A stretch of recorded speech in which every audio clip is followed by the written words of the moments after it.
Peace. This Monroe Jr. I'll be giving my commentary right after this video. Peace. There's some unprivileged kids that they got connected with there. What does that say about their franchise? They kind of took a page, I think, basically from what you guys did. Yeah, I mean, I don't know the facts, whether they were invited to the White House or not. They were not invited. I think what you're seeing is, I think the athletes are showing patriotism through their community service. The president is turning all this stuff into a political game and a ratings game, and it's a blatant display of nationalism. What patriotism is helping your fellow citizen, and whether it's what KD's doing or what we did when we visited Washington, what the Lynx are doing today, and that's what patriotism is about. I'm blown away by the irony of the Eagles being disinvited. When you read about their good deeds in their communities, Malcolm Jenkins addressing lawmakers, really trying to get to the root of some of the issues we have, and instead we just have these military sing-alongs at the White House to show how patriotic we are, even though we don't know the words. It's just incredible. It is incredible. But I'm really proud of people in this country who are recognizing what's happening, and instead of turning this into a political game, they're just trying to do good deeds, because that's what it takes. Steve, there was that line famously attributed to Michael Jordan about Republicans buy shoes too. Like, how did you think it evolved to this point where guys are more willing to be outspoken? I just think the world changed. I think in the 90s we were living in sort of a blissfully ignorant state. I think there, it was sort of pre-terrorism, pre-9/11, pre-social media. I think life was a lot simpler, and I think athletes recognize, and people in general recognize, that it's a much different time, and there's a lot of angst and a lot of things to be concerned about, and things that need to be changed, whether it's violence, school shootings, police brutality.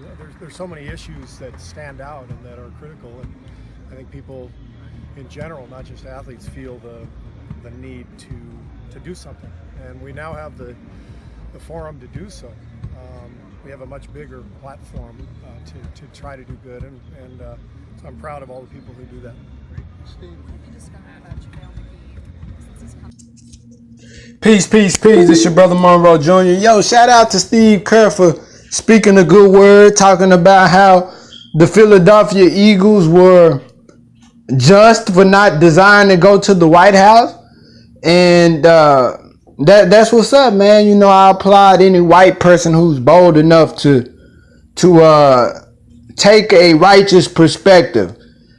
Even though I'm in the Nation of Islam under the leadership of Minister Farrakhan, we have nothing against white people or whoever. We're all about righteousness at the end of the day. And anybody who's willing to speak truth, I salute you. You know what I'm saying? That's the first step. We have to speak it, and then we have to act on what we speak, on those principles.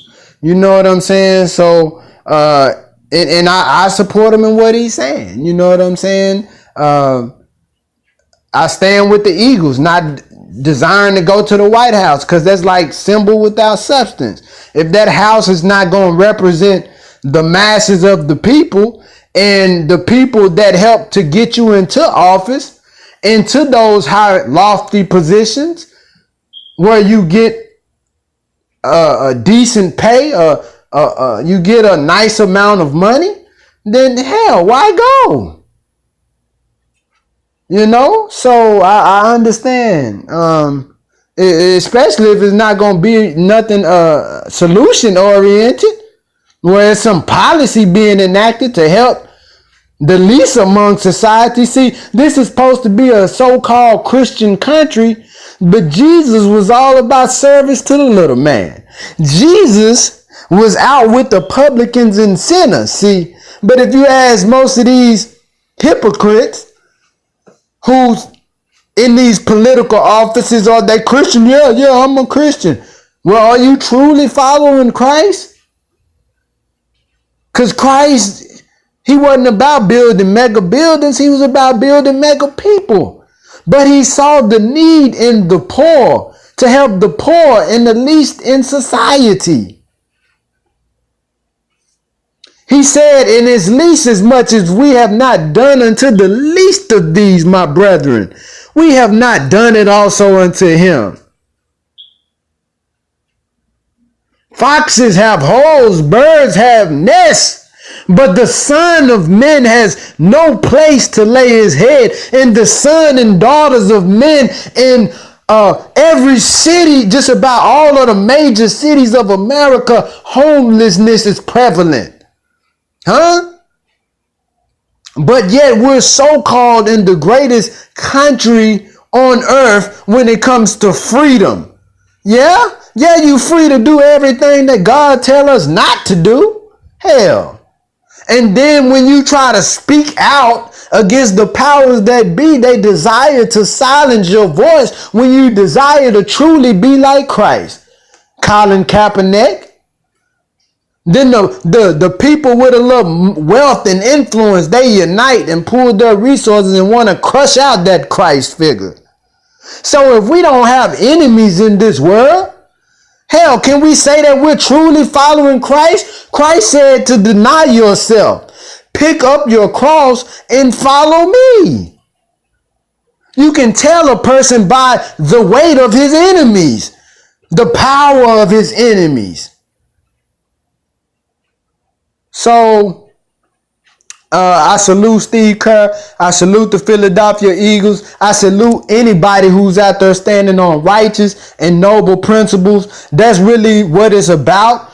For those white people who are willing to speak truth to power, I salute you. That's the first step. But then we have to actually, you all as white people need to organize and mobilize, right?